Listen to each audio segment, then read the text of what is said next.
అవని చేస్తున్న పనులని తట్టుకుంటుంది. మరో అమ్మాయి అయితే పెళ్లి వరకు వస్తుందా చెప్పండి? ఇప్పుడు మీ మాటలు మాయ వినింది అంటే బాధపడుతుంది. నా స్వార్థం ఉంది కాబట్టి నేను కూడా సైలెంట్గా ఉన్నాను. అక్షయ్ని కూతురుగా ఒప్పుకోమని ఎలా అంటున్నారు మీరు? ఓ తప్పుడు సంతానంను ఎలా అంగీకరించమంటున్నారు? అక్షయ విషయంలో తను చేసిన తప్పుని ఇప్పటికైనా అవని ఒప్పుకుంటుందా? అలాంటి దాన్ని మీరు సమర్థించకండి. ఇక దాని గురించి ఆలోచించకండి. చెప్పింది చాలు, ఇక రండి రండి.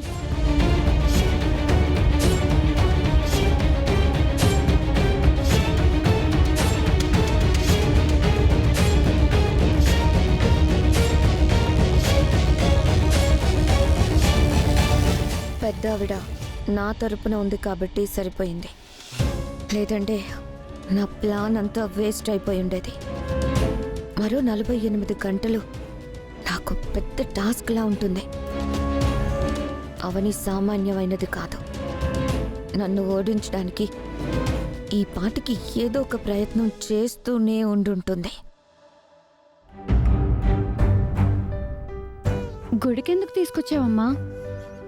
నువ్వు అక్షయగా ఉన్నప్పుడు ఈ అమ్మ కష్టాలని తీర్చడం కోసం చనిపోదాం అనుకున్నది ఈ గుడిలోనే కదా? అవును. ఈ అమ్మవారి ముందే కదా? అవును. అక్షయ నుంచి అర్చనగా మారింది ఈ అమ్మ సమక్షంలోనే కదా? అవును. ఎక్కడైతే అక్షయ అర్చనగా మారిందో అక్కడే అర్చన అక్షయగా మారాలి.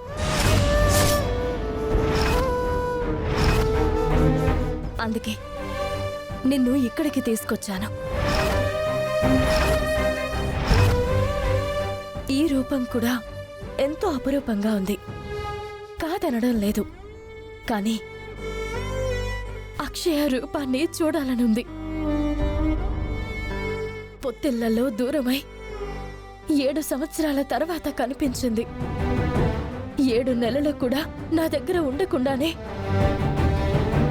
మార రూపంలో నా ముందే ఉంటూ గడిపింది. అందుకే ఆ రూపాన్ని నేను చూడాలి.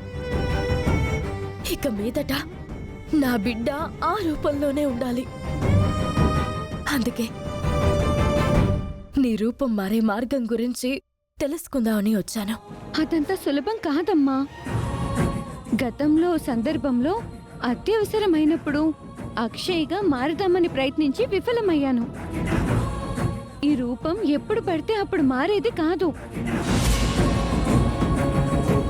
మన ఇంట్లో ఉండి వెళ్ళిన గౌరమ్మ కూడా ఈ విషయంలో నన్ను హెచ్చరిస్తూ ఉండేది. మన ఇంట్లో ఉండి వెళ్ళిన గౌరమ్మ సాక్షాత్తు అమ్మవారే అని నువ్వు నాతో చెప్పావు కదా. ఆ అమ్మవారే చెప్పినప్పుడు ఇంక నేను ఎలా మారగలుగుతాను చెప్పు? ఎందుకు కుదరదు? కుదురుతుంది. నా అనుమతి లేకుండా నా బిడ్డ రూపం మారింది. నా బిడ్డ రూపాన్ని తిరిగి సంపాదించుకోవడం కోసం నేను ఆ అమ్మవారితోనైనా పోరాడతాను.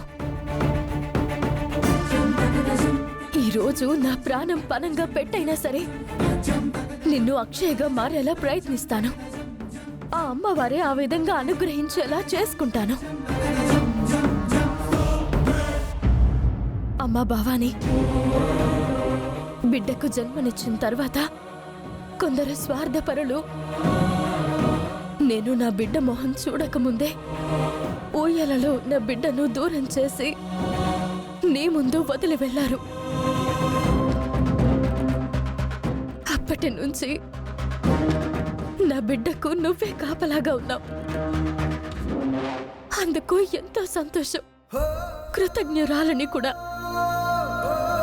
కానీ నా బిడ్డ ఇప్పుడు పూర్వపు రూపంలోకి వెళ్లాల్సిన అవసరం ఎంతో ఉంది. ఆ రూపంతో నేను ఎందరికో జవాబు చెప్పుకోవాలి. అందుకే తిరిగి నా బిడ్డ రూపాన్ని ప్రసాదించు.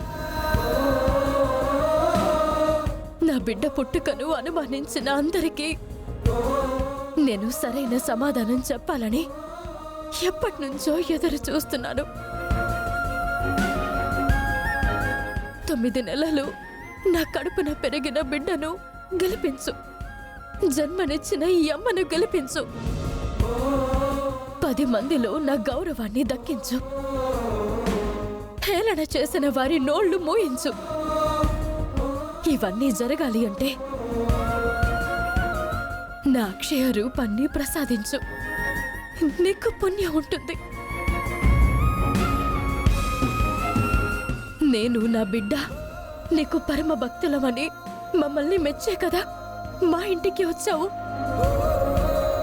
ఇప్పుడు నేను నిన్ను వరాలు కురిపించమని అడగడం లేదు.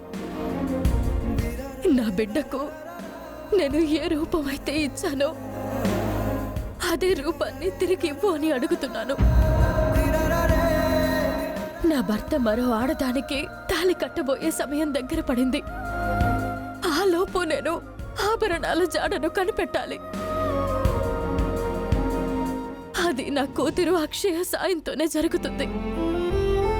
అందుకే మమ్మల్ని కరుణించు, కటాక్షించు.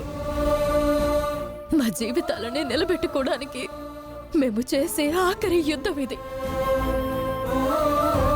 మా మీద దయ చూపించు తల్లి. నిన్ను ప్రసన్నం చేసుకోవాలంటే నేనేం చేయాలి? కఠిన నియమాలను పాటించాలా? అయితే అందుకు నేను సిద్ధమే.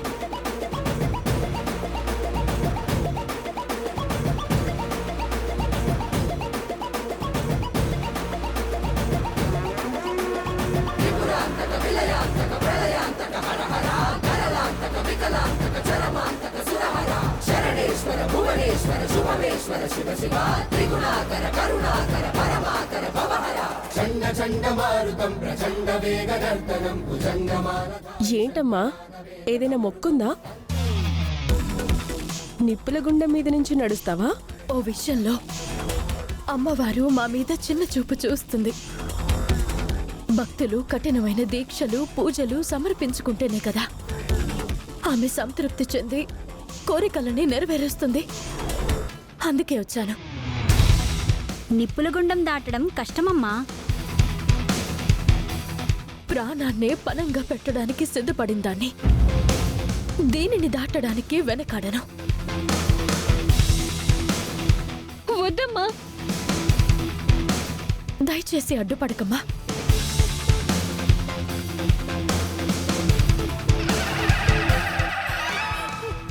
జై భవానీ, జై భవానీ, జై భవానీ, జై భవానీ, జై భవానీ, జై భవానీ, జై భవానీ, జై భవానీ, జై భవానీ, జై భవానీ, జై భవానీ, జై భవానీ. హర హర హర హర హర హర హర.